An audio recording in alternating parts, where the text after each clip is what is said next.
Hello, I'm Larry Meisel and welcome to Confidence on Camera.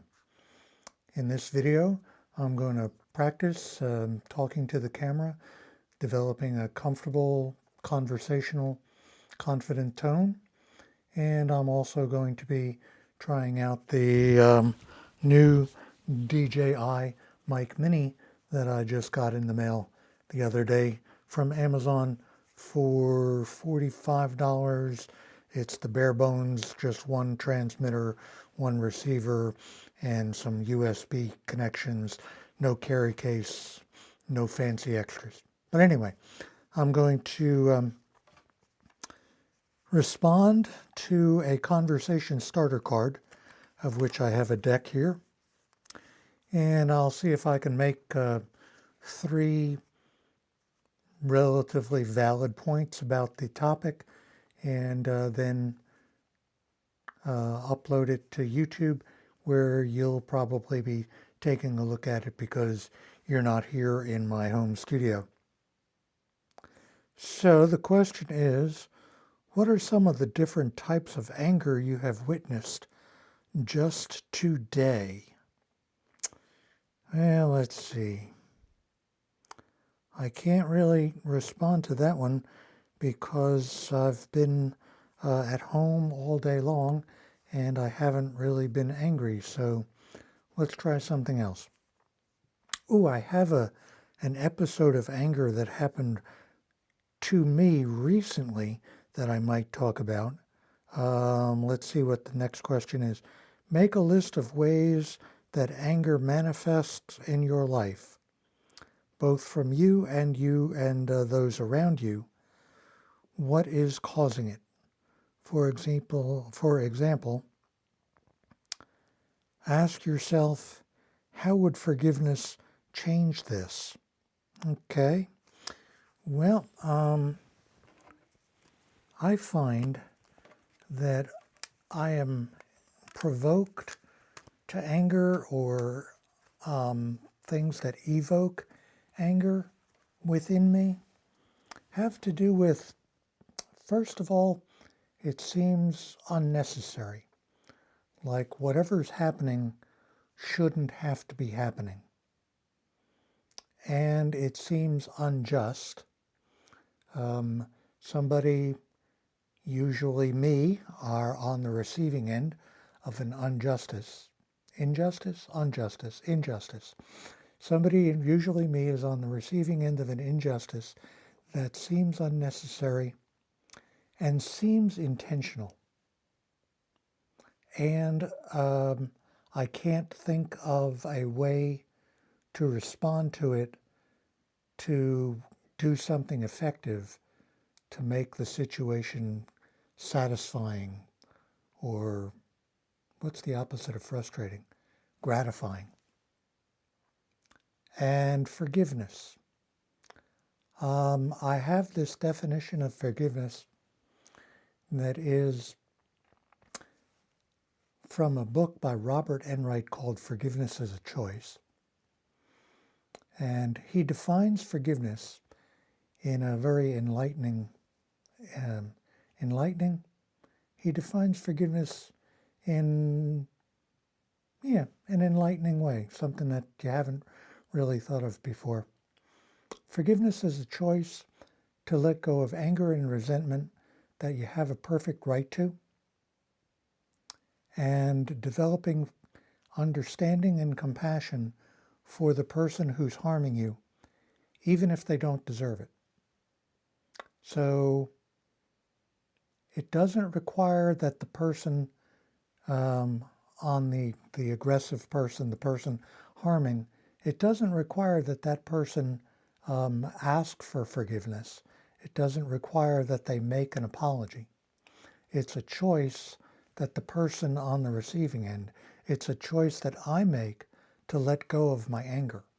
Because there's a saying that holding on to anger is like holding on to a hot coal waiting to throw it at someone, or drinking poison and expecting the other person to get sick.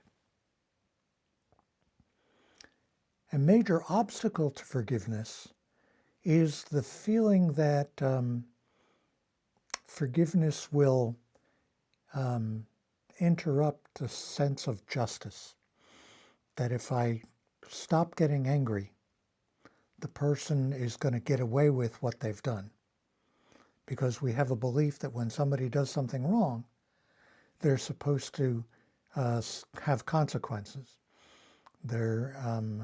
When you do something wrong, and from the time you're a kid, if you do something wrong, your parents impose some type of punishment. And part of that punishment is your parents' anger.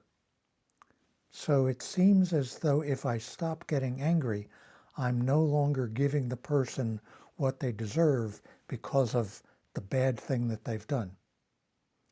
So it is letting go of the desire for revenge or the desire to inflict some sort of negative, painful consequence on the person for the thing that they've done. Letting go of that anger is good for the person doing the forgiving. Anger is a miserable feeling. Letting go of anger is lowering. Letting go of anger is mitigating that negative feeling. So I'm helping myself to feel better by not holding on to the anger. An important point that Enright makes in his book is that forgiveness, letting go of anger, developing understanding and compassion for the person who harmed you, is not the same as reconciliation. Reconciliation is restoring a relationship of mutual trust.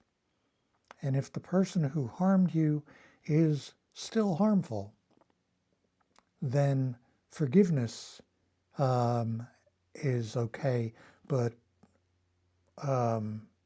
restoring, getting back into a relationship of mutual trust is not indicated, is counterproductive, is self-damaging, is putting yourself in line to just be hurt again. So you don't have to continue having a relationship. The part about developing feelings of understanding and compassion and goodwill toward the person who harmed you is that you give up on the idea of revenge. You don't need to get revenge, and you can just not wish for the person to have any accolades or rewards or win the lottery and have, their life be rainbows and unicorns and puppy dogs, but to just not wish for any harm to come to them. And perhaps in the best of all possible worlds, this might lead to the person who harmed you having a better life and therefore becoming a less harmful person. So, forgiveness, anger is provoked by intentional injustice that should be, that seems unnecessary and should be avoidable. The person should and could choose to not be doing it. That's what provokes the anger. Forgiveness lets go of the anger, makes the person doing the forgiving feel better. And wishing, having understanding and compassion and feelings of general goodwill toward the person who harmed you as being able to possibly lead to some type of positive benefit, but it doesn't. But if the person who harmed you is continuing to be harmful, it doesn't require getting back into a relationship of mutual trust. And that's about all I have to say about forgiveness and anger.